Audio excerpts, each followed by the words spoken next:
tarde.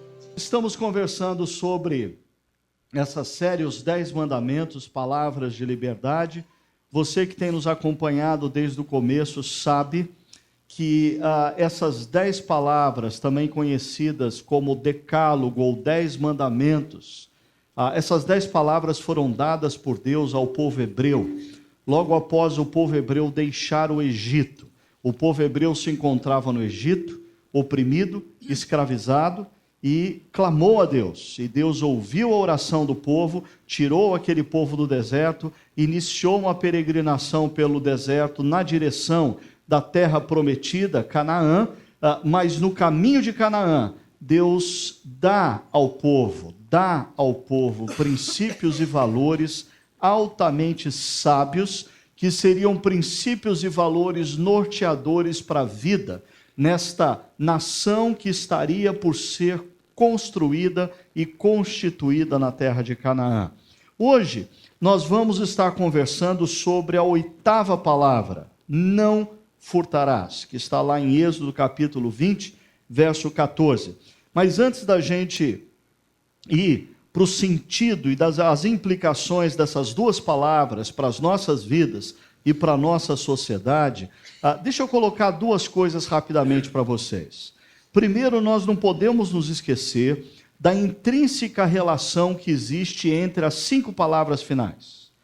Quando você pega e lê o decálogo, você precisa perceber que, por exemplo, só um exemplo, se você partir do texto não furtarás, ok?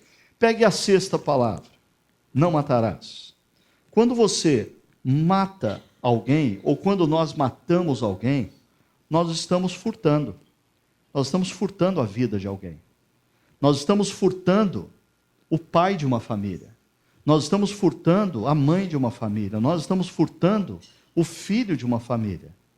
Não matar tem relação direta com não furtar. Pegar um outro exemplo ainda a partir do não furtarás. Pegue a 7ª palavra, não adulterarás. Quando você induz uma pessoa ao adultério, você está furtando a lealdade dessa pessoa a outra. Você está furtando a esposa de alguém. Você está furtando o marido de alguém. É um furto. Um outro exemplo, a palavra que nós vamos conversar sobre ela na semana que vem, não mentir ou não dar falso testemunho. O que é não dar falso testemunho senão furtar a verdade? Furtar a justiça. Quando você dá falso testemunho acerca de alguém no tribunal, você está furtando dessa pessoa a justiça que ela deveria ter. E o que dizer da última palavra, não cobiçarás? Me parece que o não cobiçar é a raiz de tudo. É a partir da cobiça que nós somos induzidos a matar alguém. É a partir da cobiça que nós somos levados a adulterar. É a partir da cobiça que nós somos levados a furtar, a mentir e assim por diante. Só para você perceber que esse último grupo, ou esse segundo grupo do decálogo, dessas últimas 5 palavras, existe uma intrínseca relação entre cada uma dessas palavras. Elas se relacionam constantemente. Uma segunda coisa importante para a gente pensar. Será que Deus, ao dar o decálogo, principalmente essas últimas 5 palavras, Ele dá essas palavras a nosso favor ou a favor do nosso próximo? Isso porque é muito comum, a tendência natural é nós ouvirmos essas últimas 5 palavras na posição daquele que não é o alvo da ordem, mas que é o alvo do benefício se a ordem for cumprida. É mais ou menos assim. A gente escuta, não matarás, e a gente pensa em todo mundo ao nosso redor e a sociedade que nos cerca, os bandidos, os assassinos. Está vendo? Não matem. Deus disse para vocês, não matem. A gente escuta, não furtarás, e a gente é levado a pensar nos outros. Está vendo? Vocês escutaram? Não furtem. Não adulterarás. É verdade, vocês que estão ao meu redor, vocês estão ouvindo, não adulterem. É interessante porque nós escutamos a segunda parte do Decálogo como se Deus estivesse dando princípios para nortear a vida daqueles que nos cercam, para que a maldade que habita no coração deles seja contida e nós sejamos felizes. Nós nunca paramos para pensar no contrário. E eu diria que é assim que nós deveríamos ler e ouvir o Decálogo. O Decálogo foi dado para mim, para você. Quando Deus diz, não matarás, Ele está dizendo a você, a mim. Não adulterarás, é com você que Deus está falando, é comigo que Deus está falando. Porque essa nossa concepção de que o Decálogo é dado para conter a maldade que habita no coração do outro, a gente precisa perceber o seguinte: o Decálogo nos é dado para conter a maldade que habita no meu e no seu coração, para que o nosso próximo seja feliz. A gente costuma ouvir o Decálogo ao contrário. Os outros devem cumprir para que nós sejamos felizes, mas a gente deveria ouvir o Decálogo. Deus está nos dando limites para conter o mal que existe dentro do meu coração e do seu coração, com um propósito: que o nosso próximo seja feliz. Porque uma coisa que a gente esquece também no cristianismo é que Deus nos ama, é verdade, mas Deus ama o nosso próximo também. E muitas vezes nós somos o maior mal para o nosso próximo. Então, quando Deus nos dá princípios e valores para dissipar em nós, para conter em nós a maldade, Deus está expressando o cuidado e o amor que Ele tem pelo nosso próximo, porque Ele ama a nós, sim, mas Ele ama também aqueles que estão à nossa volta. Dito isso, vamos conversar sobre o significado e as implicações do não furtarás. O verbo hebraico usado e traduzido como furtar é o verbo ganav. Você vai ouvir várias vezes hoje esse termo, ganav. É o verbo usado para traduzir a palavra em português, furtar. Interessante que o Código Penal brasileiro faz uma distinção entre roubar e furtar. E ganav parece não fazer essa distinção, parece abraçar tanto o furtar como o roubar e acrescenta alguns elementos que normalmente nós não consideramos como furto, mas a oitava palavra considera, a oitava palavra aponta para determinadas ações, intenções e motivações do nosso coração que estão diretamente ligadas a lesar o nosso próximo. Talvez um bom exemplo para a gente entender a amplitude do sentido de ganav seja nós pegarmos os 2 capítulos da Bíblia aonde mais vezes aparece esse verbo. E, coincidência ou não, os personagens principais nesses 2 capítulos são 2 homens chamados Jacó e Labão, 2 especialistas em ganav. Viviam praticando ganav contra os outros. Veja só, em Gênesis capítulo 30, verso 33, nós encontramos o acordo que Jacó faz com Labão, aquele acordo meio obscuro, aquele acordo meio esquisito, sobre ovelhas e cabras salpicadas e negras pertencerem a Jacó, as que não eram salpicadas e as brancas pertencerem a Labão. Nesse contexto, Gênesis 30, 33, olha o que Jacó diz a Labão: se estiver em meu poder alguma cabra que não seja salpicada ou pintada, e algum cordeiro que não seja preto, poderá considerá-los roubados. Poderá considerá-los ganav. Eu pratiquei ganav. Eu roubei algo que era seu. Ok? Mas continua. Lá em Gênesis capítulo 31, versos 19, 30 e 31. Quando Jacó decide na calada da noite fugir da casa de Labão e levar com ele suas filhas e levar com ele os seus filhos e assim por diante, é interessante, Raquel, a esposa de Jacó, toma escondido os ídolos do lar de seu pai. Olha o que diz: enquanto Labão tinha saído para tosquear suas ovelhas, Labão não estava por perto, Raquel olhou para os dois lados, ninguém está por perto, ninguém vai ficar sabendo, sou eu e eu aqui. Raquel roubou de seu pai os ídolos da clã. Raquel Ganav. É interessante que normalmente nós olhamos esse texto pensando meramente na questão da idolatria. Raquel estava levando a idolatria do seu pai para dentro da família de Jacó, ou coisa parecida. No entanto, uma coisa que passa desapercebido para nós, por a gente não conhecer bem essa cultura antiga, esses ídolos do lar tinham uma relação direta com o direito de herança.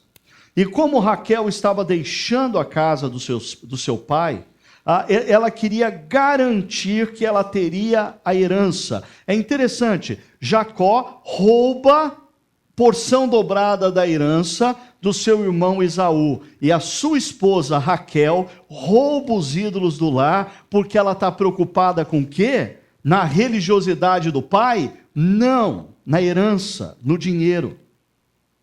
Ainda, quando Labão vai na direção de Jacó e os dois se reencontram, aqui existe uma tradução de Ganav que não se encontra no Código Penal quando faz a distinção entre roubar e furtar. Olha só, Labão diz assim para Jacó: por que você me enganou? E o termo aqui é Ganav. Ganav. Ganav é o processo de você lesar o outro, não necessariamente tomando propriedades físicas e objetivas. Por exemplo, quando você toma algo que pertence ao outro intelectualmente e faz uso disso sem citar a fonte, Ganav. Quando você cria uma situação, por exemplo, quando um jovem vê o seu pai que trouxe da empresa um iPhone 6 e esse jovem percebe que o pai mal consegue ligar o iPhone 6. E aí esse jovem, muito bem intencionado, se aproxima do pai e diz assim: pai, eu percebo que o senhor tem dificuldade com esse telefone, o iPhone 6, talvez ele não seja o mais apropriado para você, mas eu tenho o meu aqui, que talvez esteja sob medida para as suas necessidades. Se você quiser, eu faço esse sacrifício e fico com o seu iPhone 6 e o senhor fica com o meu telefone. Ganav. Ganav. Você fez uso de palavras e ideias, argumentos para levar vantagem sobre o outro e ter proveito nisso. E ainda, em Gênesis capítulo 31, verso 24, quando ainda no reencontro de Labão com Jacó, a palavra Ganav é usada para se referir ao sequestro de pessoas. Ele perguntou a Jacó, Labão perguntou a Jacó: que foi que você fez? Não só me enganou, não só Ganav, como também raptou minhas filhas como se fossem prisioneiras de guerra. E o termo aqui usado como raptou, mais uma vez, Ganav. Quando você rouba pessoas de outro, quando você rouba a esposa do outro, quando você rouba o marido do outro, quando você rouba a namorada do outro, o namorado do outro, isso é uma espécie de sequestro. Isso é uma espécie de Ganav. Isso é furto. Isso se enquadra na 8ª palavra. Não furtarás. Agora, nesse sentido, a gente poderia dizer que ganav é o ato de tomar algo que pertence ao outro. Objetos, propriedades ou pessoas. Sempre que você, fazendo uso da força, ou fazendo uso da argumentação, fazendo uso da esperteza, fazendo uso de artimanhas jurídicas, seja como for, quando você toma o que é do outro, isso é ganav. O processo de enganar o outro para obter algum tipo de vantagem pessoal. Ganav. Eu não sei se você já está pensando nisso, mas se ganav tem todas essas implicações, nós vivemos numa sociedade encharcada por ganav. Por todos os lados. Em todos os meios. Por exemplo, ganav está presente quando a gente faz o plágio de conteúdo intelectual. Quando a gente cola numa prova ou numa avaliação. Quando a gente assina a lista de presença pelo outro. Ganav. Quando a gente compra títulos e diplomas acadêmicos. Ganav.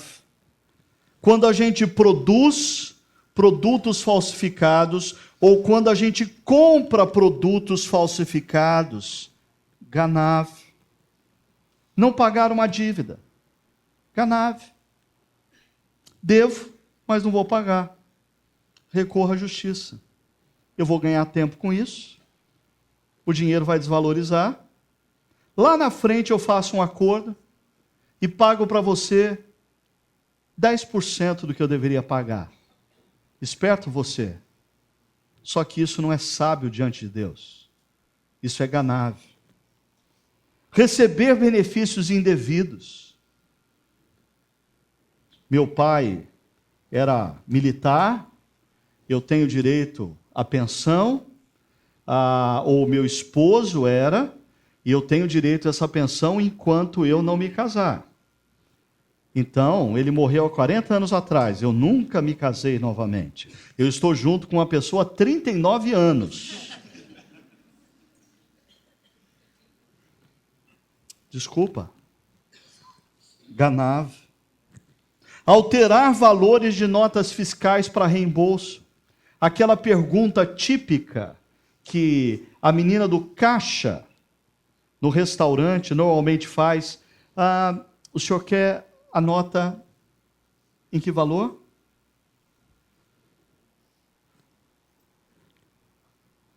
Adulterar balanços financeiros da empresa. Quer para pagar menos imposto ou não pagar? Quer para não ter que pagar dividendos aos acionistas? Esbanjar recursos da empresa. Ganav. O seu chefe, o seu gerente, o seu diretor acha que você está fazendo um uso responsável dos recursos da empresa na viagem que você faz. Mas você aproveita, já que é dinheiro da empresa, eu vou torrar. Já que é dinheiro da empresa, vamos no restaurante mais caro. Já que é dinheiro da empresa, compra, depois a gente dá um jeito. Ainda, desviar verbas públicas. Mas desviar verba pública é desviar dinheiro que não é de ninguém, não é nosso. É enganar o povo. É ganav. Superfaturar um orçamento. Quer para o benefício do comprador de uma empresa privada, quer para benefício de corruptos no governo. Ganav. Sonegar imposto. Ganav. E como eu sei que já tem gente ficando brava comigo, eu preciso chamar alguém para me apoiar nesse negócio, então eu vou chamar o papai Calvino. João Calvino diz o seguinte sobre o não furtarás. Olha só. Não insistamos demais em catalogar modalidades de furtos. Reconheçamos que se devem ter por furtos todos os artifícios em virtudes dos quais passam para nós as posses e riquezas do próximo, quando se desviam da sinceridade do afeto ante o desejo de enganar ou lesar de qualquer modo. Eu queria conversar com vocês por uma questão de tempo sobre duas implicações do Ganav. A primeira implicação é mais genérica. A primeira implicação possivelmente você vai gostar, porque a gente vai falar sobre o bem público, a gente vai falar sobre a corrupção no Estado, e a gente gosta de falar sobre isso, a gente gosta de falar da corrupção, da impunidade, porque a gente tem a sensação que Ganav é um pecado do outro. Mas depois eu vou trazer esse negócio um pouquinho mais para perto de você e de mim. E se você me permitir, eu vou fechar ainda mais o cerco, falando sobre Ganav nas relações profissionais. Ok? Para pensar em Ganav na sociedade brasileira, e consequentemente a corrupção no Brasil, eu só queria lembrar vocês que em junho e julho do ano de 2014, poucos meses atrás, nós aproveitamos o momento da Copa para fazermos essa série, Esta Copa é Nossa, conversando sobre o real em tempos de futebol. Em uma das pregações eu coloquei para vocês alguns dados da Transparência Internacional, que numa pesquisa que tenta medir qual é a percepção da população acerca do seu Estado. Se o seu Estado é justo, honesto, transparente, ou se o seu Estado é corrupto, é desonesto, pouco transparente. Nessa Copa, o Brasil ocupa a posição de número 72, ou seja, a gente está bem abaixo no ranking. E ainda, interessante que essa mesma pesquisa, na qual o brasileiro demonstra olhar o Estado como desonesto, como corrupto, como pouco transparente e, consequentemente, fazendo uso indevido do dinheiro e praticando Ganav, nessa mesma pesquisa, 1 em cada 4 brasileiros cometeu um ato de suborno nos últimos 12 meses. Isso faz a gente pensar se o Ganav é um pecado público, da máquina pública, daqueles que ocupam cargos públicos. Se o Ganav é o pecado pessoal dos senadores, deputados, juízes e assim por diante. Ou se ele está presente em nós também. Nessa mesma pregação, eu fiz menção de uma pesquisa da Universidade Federal de Minas Gerais e do Instituto Vox Populi, que apontou as 10 formas de corrupção mais presentes na vida dos brasileiros. Entre elas, comprar e vender sem nota fiscal, não declarar imposto de renda, subornar guarda para evitar multa, falsificar carteirinha de estudante, dar e aceitar troco errado, roubar TV a cabo, furar fila, comprar produtos falsificados, bater o ponto do colega, falsificar assinaturas. Se Ganav gera corrupção, e a corrupção se faz presente na máquina pública, a pergunta é: a máquina pública é do jeito que é porque Ganav habita na vida dos outros?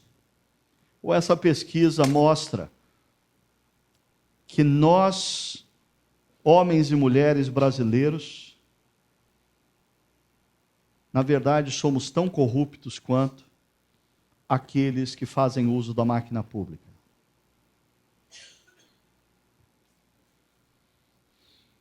Nessa mesma pregação eu fiz uso de uma pesquisa da Fiesp, que aponta que o valor da corrupção no Brasil bate anualmente a cifra de 50 bilhões por ano. 50 bilhões de reais são desviados anualmente, devido à corrupção da máquina pública. Eu sei, talvez para alguns, 50 bilhões, nossa, quanto? Outros, 50 bilhões, a gente não faz ideia do que significa 50 bilhões. Então, deixa eu colocar isso de maneira concreta para vocês. 50 bilhões daria para nós construirmos 57 mil escolas e 918 mil moradias. Ou, se você preferir, com 50 bilhões, nós poderíamos reduzir pela metade as casas no Brasil sem saneamento básico. Isso significa que, se de alguma forma nós conseguíssemos fechar a torneira da corrupção completamente no Brasil, o que seria impossível e é impossível em qualquer estado, uma vez que o ser humano em qualquer lugar da face da terra tende ao mal, mas se fosse possível isso, e todo o dinheiro da corrupção fosse desviado para se implementar o saneamento básico, em 2 anos não existiria um domicílio no Brasil que não tivesse saneamento básico. Água, esgoto. A Folha de São Paulo apontou em setembro de 2011 que de 7 a 8 bilhões de reais por ano são desviados das verbas federais enviadas aos municípios. Verbas que saem do governo federal destinadas a alguma obra pública na cidade e que nunca chegam ao seu destino final. Desaparecem no meio do caminho. De Brasília a Campinas, somem. Ninguém sabe, ninguém viu. O que é pior, essa mesma reportagem da Folha de São Paulo diz que 1% dos casos que são levados ao judiciário são concluídos e os responsáveis são punidos. De todos os escândalos que você vê na capa de revistas de grandes circulações do Brasil, de todos os escândalos que você acompanha nos jornais diariamente, de tudo que você escuta falar de corrupção no Brasil, dos casos que chegam ao judiciário, 1% é concluído. E os responsáveis são punidos. E interessante, a gente diz que o problema da criminalidade nas ruas, da violência nas ruas, é decorrente da impunidade. Mas são somente aqueles que praticam delitos nos semáforos que ficam impunes no nosso país? E quem pratica a corrupção? Mas isso dá raiva, não dá? Então, deixa eu acrescentar uma outra pesquisa hoje. Uma pesquisa feita em 2013 pelo Sindicato Nacional dos Procuradores da Fazenda Nacional. Você pode encontrar essa pesquisa na internet como o nome do documento em PDF, Sonegação no Brasil. Uma estimativa do desvio da arrecadação no exercício de 2013. Segundo essa pesquisa, o indicador de sonegação do Brasil é em torno de 28,2% da arrecadação. O que significa isso? De tudo que se arrecada nesse país, de ICMS, de imposto de renda e de contribuições previdenciárias, 30% é sonegado. 30%. Este percentual equivale a 10,4% do PIB, representando um valor de 501,9 bilhões de reais. 500 bilhões de reais são sonegados no nosso país todo ano. Por quem? por empresas que deveriam recolher ICMS e não recolhem, por empresas que não pagam imposto de renda, por empresas que não pagam o INSS dos seus funcionários, por pessoas físicas que sonegam o imposto de renda, por trabalhadores autônomos que sonegam o imposto de renda ou a contribuição previdenciária. Interessante. A gente fica tão nervoso quando a gente escuta falar na pesquisa da Fiesp que a corrupção no Brasil gera 50 bilhões de prejuízo para a nossa nação e de cada 100 que chegam ao judiciário, 1 é punido. Mas se você parar para pensar, segundo essa outra pesquisa, 500 bilhões de reais são sonegados no Brasil. Isso equivale a 10% do que vaza pela corrupção. Pergunta para você responder.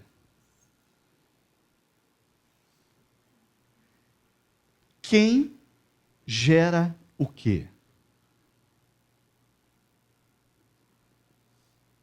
Ganav é um problema daqueles que estão na máquina pública?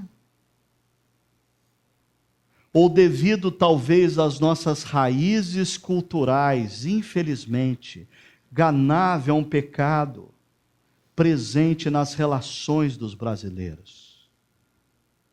Talvez relações essas caracterizadas pela frase daquele jogador de futebol, tricampeão mundial, na década de 70, quando ele diz: o importante é levar vantagem em tudo, certo? Por mais que ele já tenha pedido perdão por essa frase. Essa frase não gerou Ganav na nossa cultura. Essa frase, ela simplesmente é símbolo de quão presente nas nossas relações Ganav está. Interessante.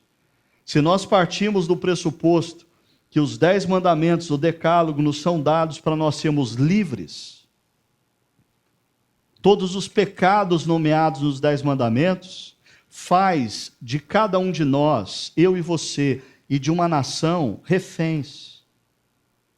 Nós nos tornamos escravos de Ganav. Nós nos tornamos reféns do furto, nas suas mais variadas dimensões.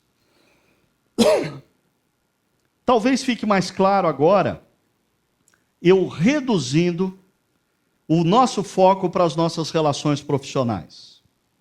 Eu estou falando de empregadores e empregados. Alguns de vocês aqui são empregadores, alguns de vocês aqui são empregados, alguns de vocês aqui são os dois, né? São empregadores de alguns e empregados de outros.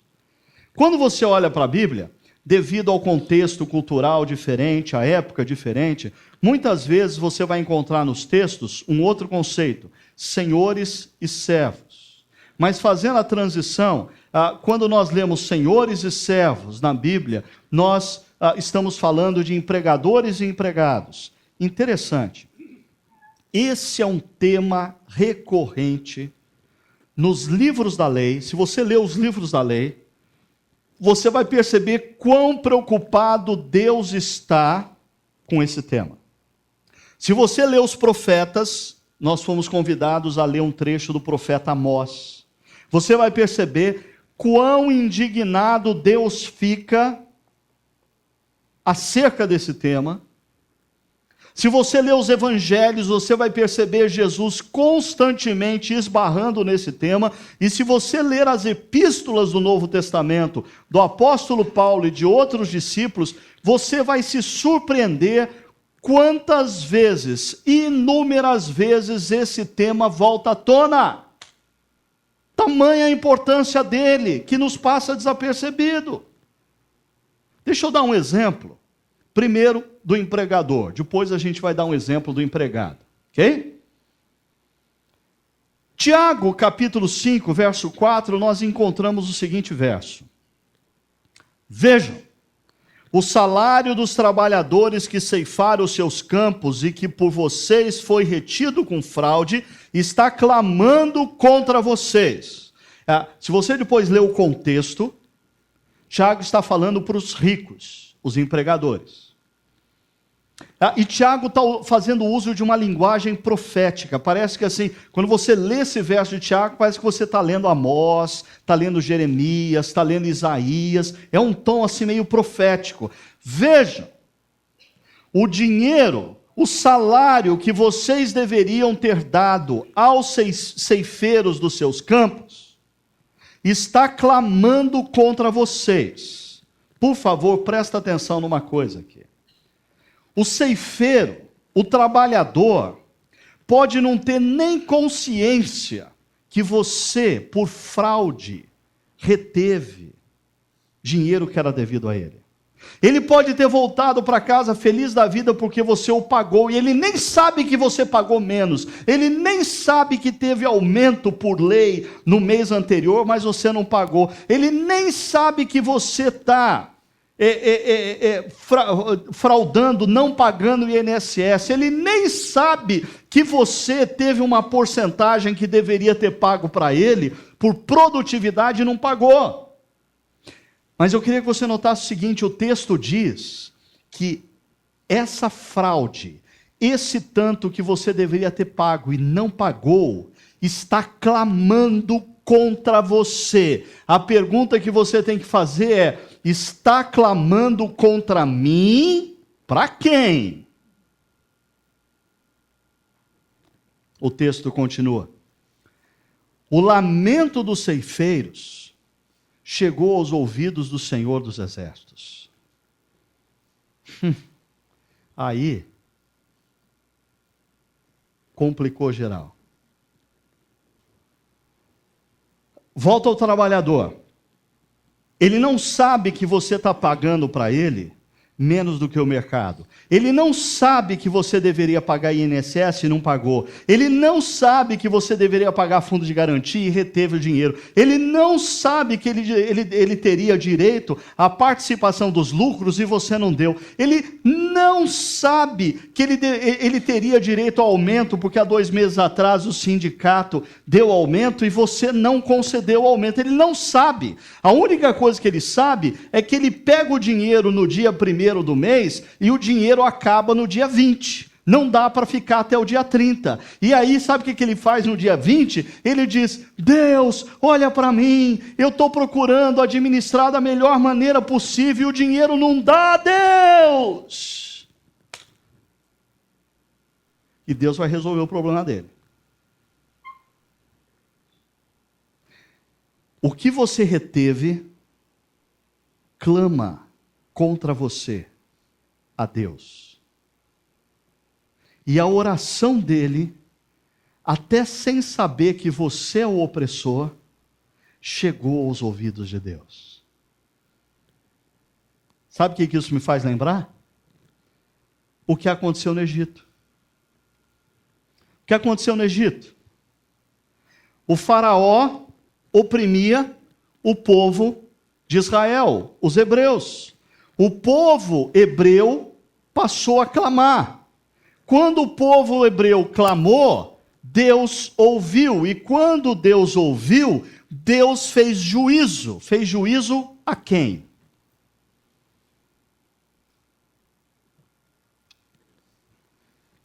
A Faraó. Deus veio acertar contas com Faraó.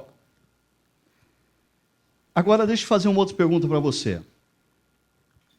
Quando você não paga de maneira justa aqueles que trabalham para você, quando você não recolhe o INSS, o fundo de garantia daqueles que trabalham para você, quando você se aproveita da fragilidade de alguém para pagar para essa pessoa menos do que o mercado oferece, e essa pessoa clama, a pergunta é a seguinte: quem é o faraó dessa história? Eu sou o faraó. Você é o faraó. E aí você tem que ler Êxodo, não na perspectiva do povo oprimido, você tem que ler na perspectiva do opressor. E te cuida. Porque o oprimido ora. E sabe o que Deus faz quando o povo oprimido ora? Ele responde. E sabe como ele responde? Fazendo justiça sobre o opressor. E é interessante. Aí você não consegue entender porque aquele negócio não vai para frente. Você não consegue entender porque aquele negócio que estava tudo certo, deu errado. Você não consegue entender porque as coisas não andam. Talvez uma possibilidade. Deus resolveu botar a mão sobre o seu negócio e dizer: pequeno opressor, nós precisamos acertar as contas.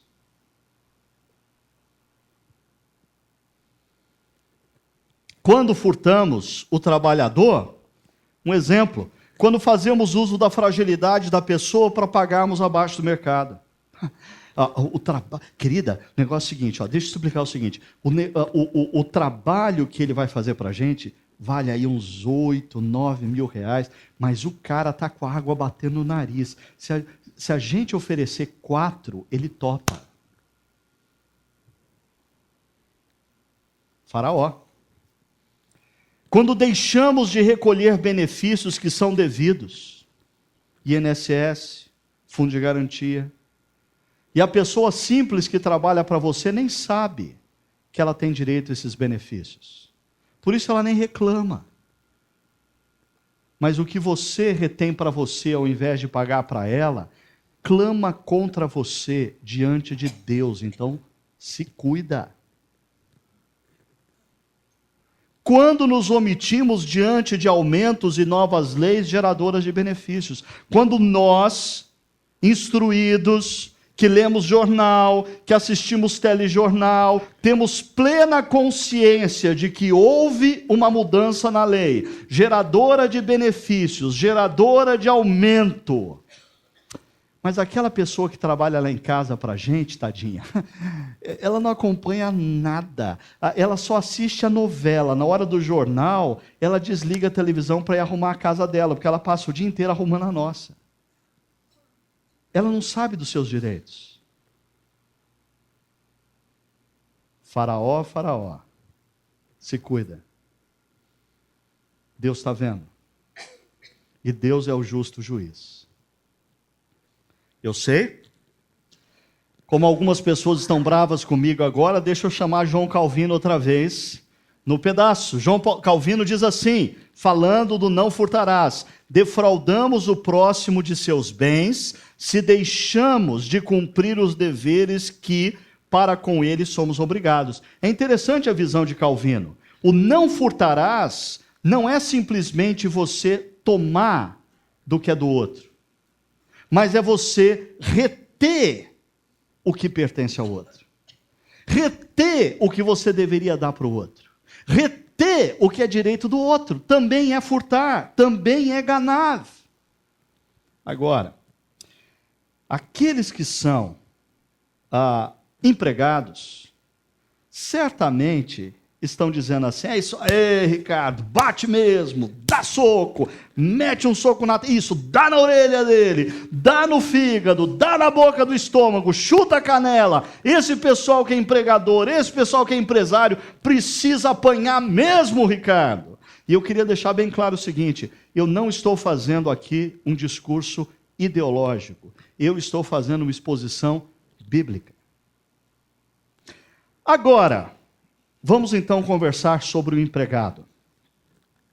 Tito capítulo 2, verso 9 e 10 diz assim: Paulo diz ao seu discípulo chamado Tito, que Tito deveria fazer o seguinte: ensine os escravos, ou servos, ou empregados, a se submeterem em tudo aos seus senhores e procurem agradá-los, a não serem respondões e a não roubá-los, mas a mostrarem que são inteiramente dignos de confiança, para que assim tornem atraente em tudo o ensino de Deus nosso Senhor.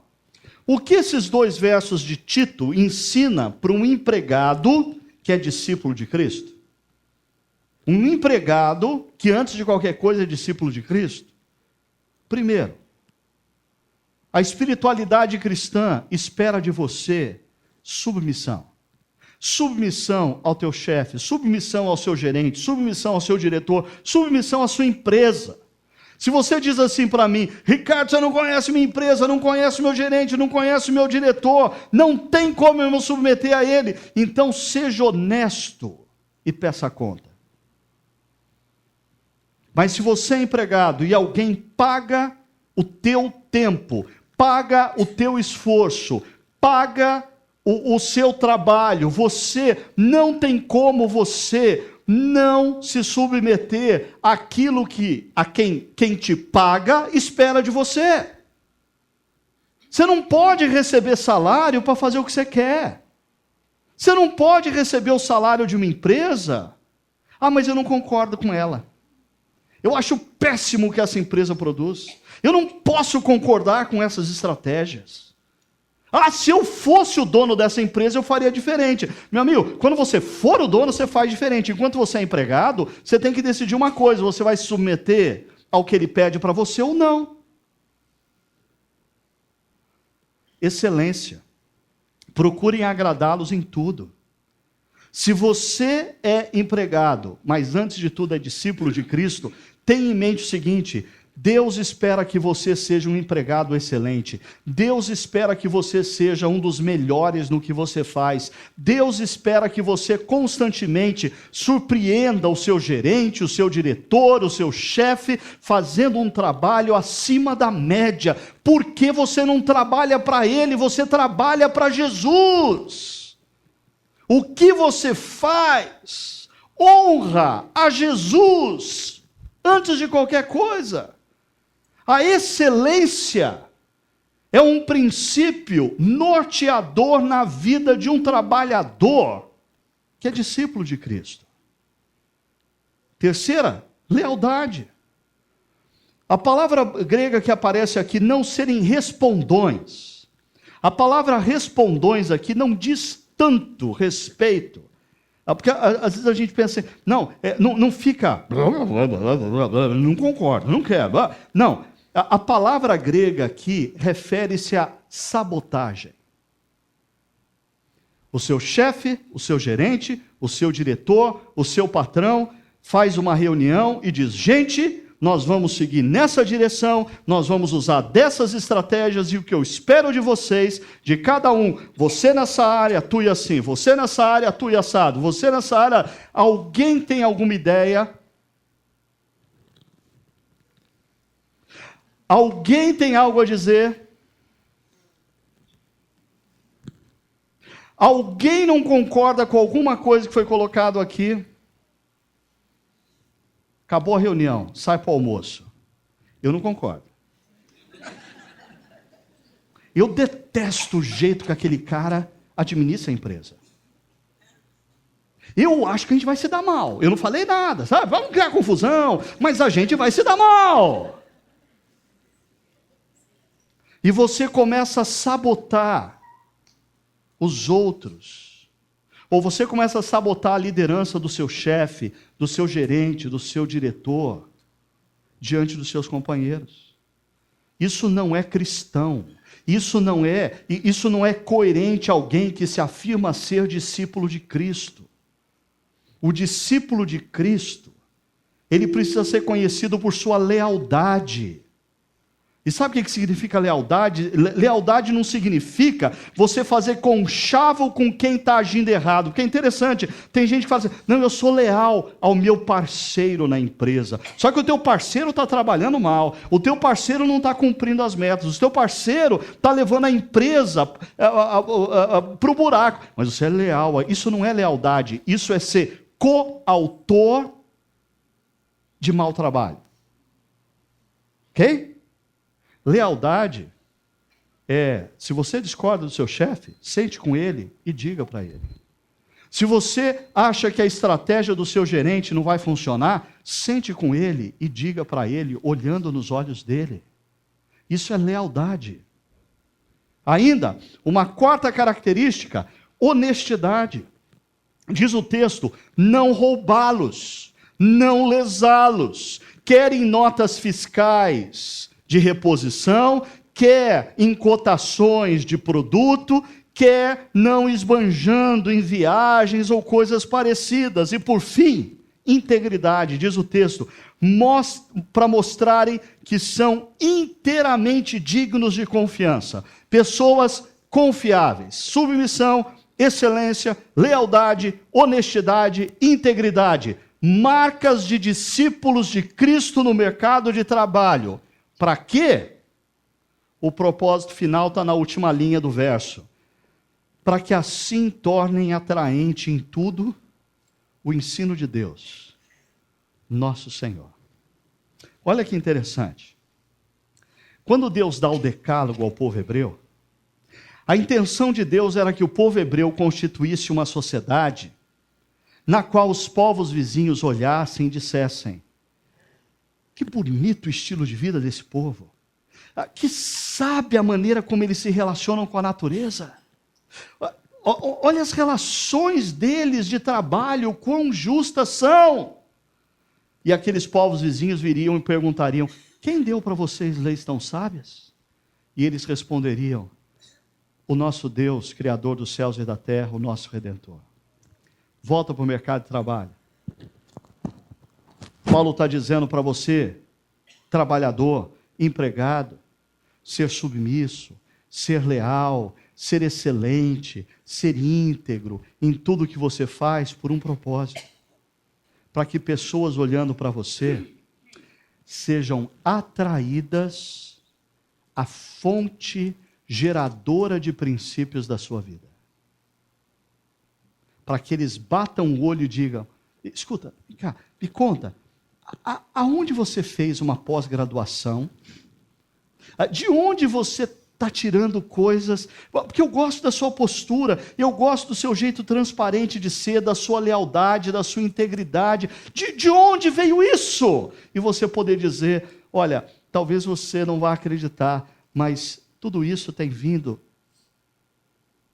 do que Deus Criador deixou na sua palavra, também conhecida como Bíblia. A maneira como você age no mercado de trabalho é missão. Mas como trabalhadores furtam, presta atenção. Uma pesquisa feita nos Estados Unidos da América, acerca dos trabalhadores norte-americanos, eu não estou falando dos brasileiros, nós não temos esse mal que eu vou colocar aqui. Olha só, nos Estados Unidos da América, trabalhadores admitem que de 3 de cada 8 horas de trabalho são utilizadas para atividades não relacionadas ao trabalho. Os trabalhadores norte-americanos furtam 3 horas por dia. 3 horas por dia, das 8 que são pagas para ele.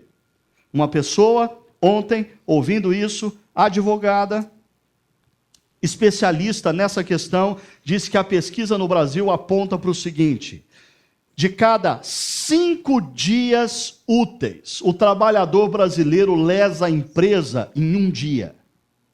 20% do trabalho remunerado não é feito, porque ele gasta tempo de trabalho com outras coisas.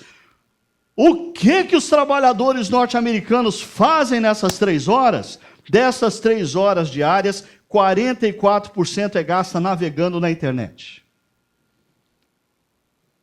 Facebook, campeão da causa.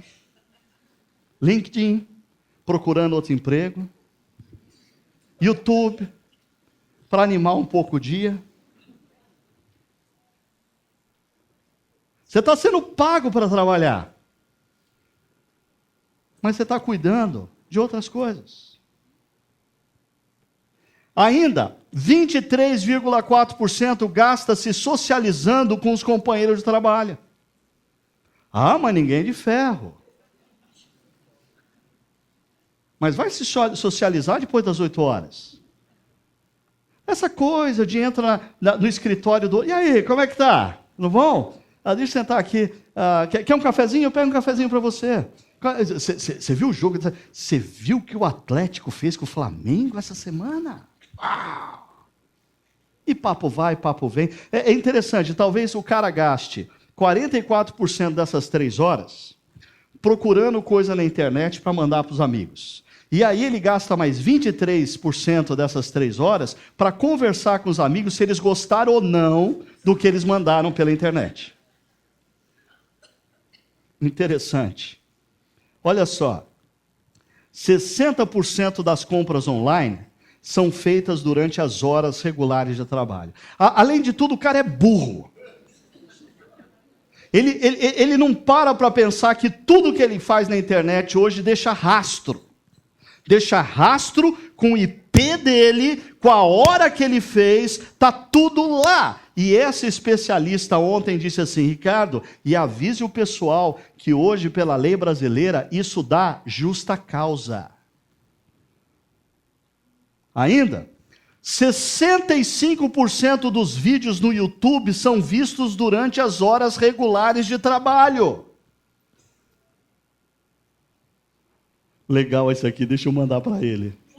Olha que engraçado, esse aqui eu tenho que mandar para ela. Esse aqui eu vou colocar no meu Facebook. O cara está em reunião e aparece lá postagem no Facebook na hora da reunião. Meu amigo, pelo menos, se é para fazer coisa errada, seja esperto. Olha só, 760 bilhões de dólares por ano são gastos com essas 3 horas que trabalhadores deveriam trabalhar e não trabalham nos Estados Unidos da América. Aleluia, estamos livres deles. Esse mal não nos acomete. Nós temos outros problemas. 50 bilhões de reais vazam pela corrupção. 500 bilhões sonegação. 760 bilhões de dólares por trabalhadores que lesam as suas empresas, não trabalhando quando deveriam trabalhar. O que é o contrário, então, do não furtarás? Olha o que o apóstolo Paulo diz em Efésios 4, 28. O que furtava, não furte mais, antes trabalhe, fazendo algo de útil com as mãos, para que tenha o que repartir com quem estiver em necessidade. Então, o que é o contrário de não furtarás? Primeiro, trabalhe. Trabalhe, mas trabalhe mesmo. Trabalhe. Se você é pago por 8 horas, trabalhe. Trabalhe com excelência, trabalhe com lealdade, trabalhe com dedicação. Faça o que você está fazendo com amor, com paixão. Se o que você está fazendo não demanda de você o seu melhor, considere mudar de emprego, mas você precisa estar conectado a um tipo de trabalho no qual você tenha paixão de fazê-lo, no qual você esteja engajado de corpo e alma, no qual você possa fazer o que existe de melhor. Porque quando você faz isso, Deus é honrado pelo seu trabalho. Segunda coisa que o texto diz, fazendo algo útil com as mãos. Aqui está uma dimensão do trabalho que eu sei é complicada para alguns, mas você precisa ponderar. O seu trabalho é útil para quem? Beneficia a quem? De que maneira o seu trabalho, direto ou indiretamente, gera benefício a outros? Trabalhos que geram benefícios são trabalhos que empolgam mais, são trabalhos que envolvem mais, são trabalhos mais fáceis de você determinar que você vai dedicar excelência aos mesmos. Agora, veja só, por que você deve trabalhar e fazer algo útil, trabalhar com lealdade, com excelência? Sabe para quê? Porque se você trabalhar bem, se você trabalhar com excelência, você cresce como profissional. E se você cresce como profissional, você começa a ganhar mais. É a lógica do mercado. E se você ganhar mais, você vai conseguir pagar suas contas e vai sobrar dinheiro. E vai sobrar dinheiro para quê? Diz Efésios. Para que você tenha o que repartir com quem estiver em necessidade.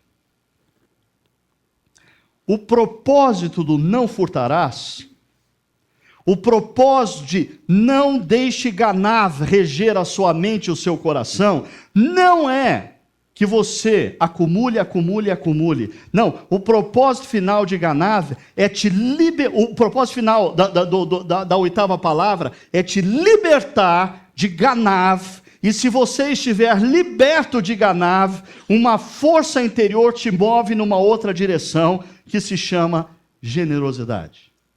Generosidade. A generosidade é a marca de que você está liberto de Ganav.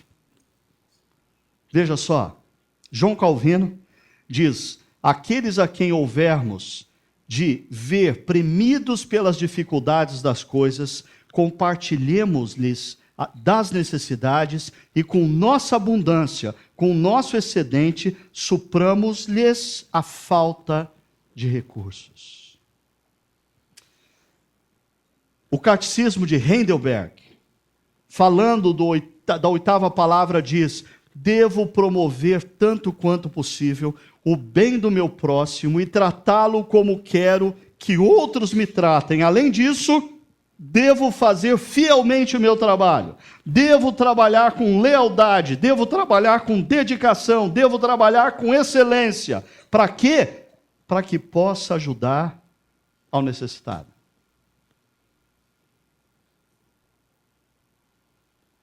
A prova de que você foi liberto do Ganav é que você se torna generoso no dar, no oferecer ao outro o que você tem em abundância. Essa tela que ontem eu equivocadamente disse que era de Caravaggio, eu confundi, porque na verdade é de um dos discípulos de Caravaggio. E essa tela fala do chamado de Mateus. Mateus era um publicano. E nos tempos de Jesus, o publicano estava vinculado à máquina pública. O publicano era acusado de corrupção. O publicano era opressor. O publicano cobrava em demasia, extorquia do povo. O publicano era tido como alguém que lesava os outros, ou seja, a profissão dele estava completamente envolvida com a prática de Ganav. E um dia Jesus chega para Mateus e diz: Mateus, eu te quero. E a tela mostra Jesus apontando para Mateus, e Mateus se perguntando: eu? E Jesus dizendo: você, Mateus. Eu fico imaginando Mateus pensando: mas Jesus, eu sou Ganav encarnado. Não pode ser, o senhor está equivocado. Não sou eu que o senhor quer. E Jesus diz: é você que eu quero. E começa uma transformação na vida de Mateus. Alguns anos atrás eu ouvi um pregador indiano contando algumas histórias do Evangelho de forma romanceada, e ele dizia de maneira esplêndida que Mateus tinha um amigo que morava em Jericó. E depois desse acontecimento, Mateus, um dia, liga para o amigo, dizendo: meu amigo, a minha vida mudou. E esse amigo de Jericó diz: mas como? Você foi promovido de coletor a superintendente da Receita Federal de Cafarnaum? Aquele amigo diz: não, eu por sinal nem trabalho mais com isso. Um dia apareceu diante de mim um sujeito chamado Jesus, o Nazareno. E ele me olhou de um jeito que nunca ninguém me olhou. E ele me disse: segue-me. Eu não sei o que aconteceu, mas tremeu tudo dentro de mim. Eu gelei. Eu me tornei discípulo dele. E os ensinamentos dele transformaram a minha vida. Os ensinamentos dele fez de mim um homem que era dominado pelo Ganav, em uma pessoa generosa. E esse amigo de Jericó disse: uau, será que eu podia conhecer esse sujeito? E Mateus disse: Eu estou te ligando justamente por isso. Eu fiquei sabendo que ele está a caminho da sua cidade. Amanhã cedo ele entra em Jericó. E esse sujeito chamado Zaqueu, desesperado para ter contato com esse que havia transformado a vida do amigo, vê a multidão aglomerada na manhã seguinte, e ele tinha estatura baixa, e ele fica desesperado, e ele sobe numa árvore para ver Jesus. E quando Jesus está passando por debaixo daquela árvore, com o mesmo olhar que ele olhou Mateus, ele olha Zaqueu. E com o mesmo poder de palavras que ele disse a Mateus, segue-me, ele olha para Zaqueu e diz, eu quero ficar na sua casa hoje. Zaqueu é surpreendido. Zaqueu gela. Algo dentro de Zaqueu treme inteiro. E quando Jesus entra na casa de Zaqueu, e ele começa a ouvir os ensinamentos de Jesus, e ele começa a olhar os olhos de Jesus, uma liberdade começa a se instalar no coração daquele homem que era dominado por Ganav. Em um determinado momento, Zaqueu não aguenta, levanta da mesa e diz, olha Senhor, eu estou dando metade de meus bens aos pobres. Eu não conversei ainda com minha mulher, eu não conversei com os meus filhos, mas essa é uma decisão irrevogável. Alguma coisa está acontecendo dentro de mim. Eu não quero mais ser dominado por Ganav, eu quero a liberdade que só o Senhor pode dar. Olha, Senhor, eu estou dando metade dos meus bens aos pobres, e se alguém eu extorqui, se alguém eu furtei, se alguém eu lesei em alguma coisa, devolverei 4 vezes mais. Jesus olha para Zaqueu e diz, hoje houve salvação nessa casa. A palavra salvação, ela pode ser traduzida por libertação. A libertação chegou nessa casa. A libertação chegou nessa vida. Zaqueu, subjugado por Ganav, foi liberto pelo Evangelho de Jesus. E interessante, quando ele é liberto, o sinal, ele se torna generoso. Eu quero usar o que o Senhor tem me dado para abençoar outros. O sujeito que antes retinha tudo, até o que não pertencia a ele, se torna um sujeito tendente a dar, a oferecer com alegria, liberdade. A presença de Jesus na casa de Zaqueu o move da ganância, a marca de Ganav, à liberdade e a generosidade.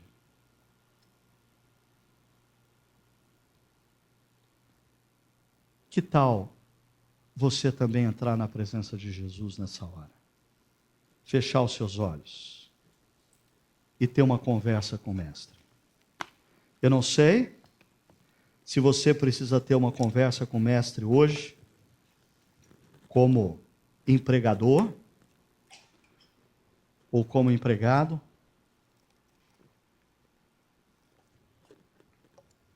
Como cidadão, como pai de família. Eu só sei do seguinte: quando nós nos colocamos de fato na presença de Jesus, a presença de Jesus tem poder. As palavras de Jesus têm poder. Transformação acontece. Corações são quebrantados, vidas são transformadas. E que isso aconteça neste lugar, nesta manhã. Que isso aconteça na vida daqueles que nos acompanham pela internet, nesse instante. Que a presença de Jesus nos quebrante Que a presença de Jesus mude a nossa visão da nossa sociedade, do nosso dinheiro, e nos dê liberdade. Liberdade para sermos graciosos, liberdade para sermos generosos, liberdade para com as nossas atitudes honrarmos o nosso Deus. Glória a Deus. Desfrute da presença de Jesus.